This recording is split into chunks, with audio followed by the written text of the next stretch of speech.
Então, estudantes, tudo bem com vocês? Eu trago esse vídeo para a gente comentar um pouquinho da breve história econômica do Brasil. É uma coisa bem resumida mesmo, para a gente tentar ir percebendo quais foram os principais focos da economia brasileira desde o período colonial, né, até próximo dos dias atuais. De forma bem resumida mesmo. Antes disso, antes de entrar nesses detalhes, a gente pode se perguntar algumas coisas, né? O que faz um país se tornar subdesenvolvido? Embora esse termo está um pouquinho ultrapassado, o Brasil hoje em dia é classificado como economias emergentes, né? Que são aquelas economias que conseguiram aumentar um pouco as suas riquezas. A gente não sabe como que isso vai ficar depois de uma pandemia, né? Mas por muito tempo o Brasil estava entre os países subdesenvolvidos, né? Quais as razões do subdesenvolvimento brasileiro? Não existe uma resposta simples, não é simplesmente a corrupção, não é tão simples, não existe uma causa isolada.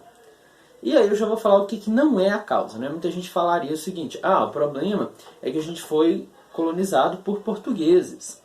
Né? Se tivéssemos sido colonizados por ingleses, por exemplo, seria outra situação. Ora, tem regiões da África que foram colonizadas por ingleses, a própria Índia foi uma colônia inglesa, o Egito, e todos eles têm uma situação social e econômica ainda abaixo da situação brasileira. Então, o problema não é exatamente quem é o colonizador. E o sul dos Estados Unidos, em algumas regiões, apresenta níveis de desigualdade, de desemprego, né, até semelhantes ao Brasil. Então, o problema não é o colonizador. Alguns diriam o modelo de colonização, né? Porque aqui no Brasil foi a tal da colônia de exploração. Principalmente de início, não tinha nenhum interesse dos portugueses em desenvolver isso aqui. O interesse era obter lucro com essa terra.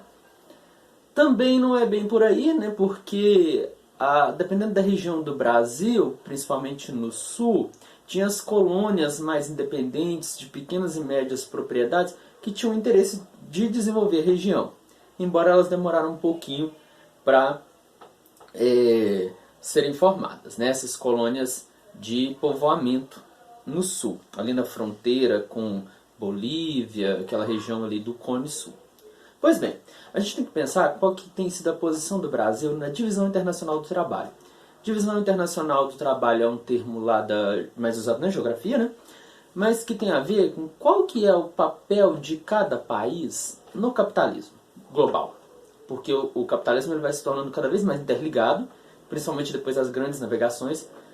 Os autores mais tradicionais vão chamar a época das grandes navegações, os próximos 3 séculos, de capitalismo mercantil, né? Que depois vem o capitalismo industrial.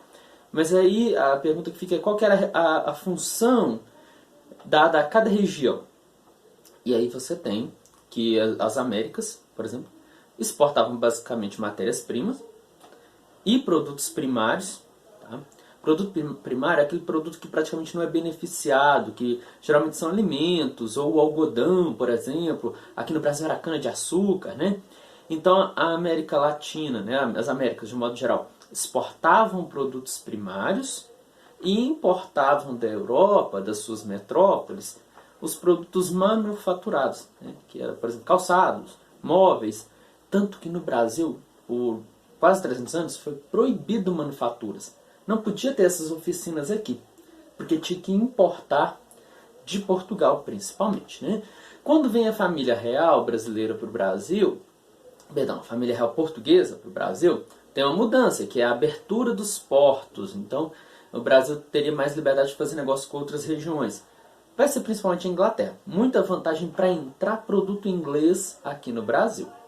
E aí tem até piada, né, que contam que chegaram a comprar esquis de usar na neve. Né? Compraram isso dos ingleses e exportaram aqui para o Brasil. Então vai abrir os portos para produto inglês.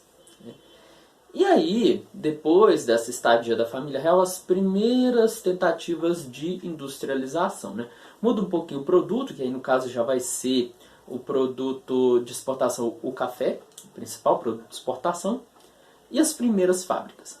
Vão ser basicamente fábricas de bens de consumo não duráveis. Vocês devem ter visto isso na geografia também. Bens de consumo não duráveis é alimento, calçado, tecido. De um modo geral, né, esses bens que não duram tanto, né, de consumo mais frequente da população. Então é principalmente isso que o Brasil vai produzir nas suas primeiras indústrias.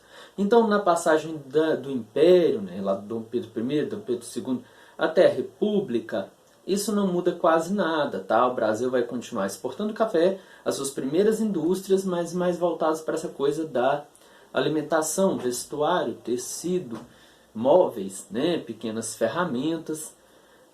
E aí, lembrando que por muitos anos o café foi o principal produto. O que é o problema quando um país tem como seu principal produto de exportação um único item?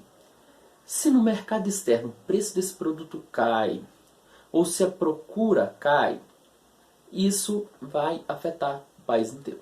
Então teve momentos ali no finalzinho do século XIX, na época da Primeira Guerra, na época da grande crise de 1929, em todos esses períodos, a venda do café para fora, né, a exportação, caiu muito. E aí isso atrapalhava toda a economia brasileira, certo? Tanto é que, quando a gente tem o governo lá chamado Estado Novo, que é do tal do Getúlio Vargas, né, esse Getúlio Vargas ele vai trazer aí a ideia do nacional-desenvolvimentismo. Inclusive a ideia de substituição de importações. E o que é isso? Estava acontecendo guerra, né, no caso a Segunda Guerra Mundial, e o Brasil, então, precisava produzir aqui aquilo que antes comprava de fora. Porque, afinal, os países estavam em guerra e isso atrapalhava as negociações do Brasil com o exterior, né, principalmente com a Europa. É aí, ainda no governo Vargas, né, no Estado Novo, que foi um governo ditatorial, inclusive, que você vai ter as primeiras indústrias de base. É a indústria da siderurgia e metalurgia.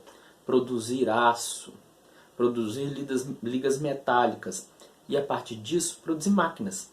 Porque até então, quase 100% das máquinas que se usavam no Brasil eram importadas, né? Tinham que ser compradas em dólar, certo?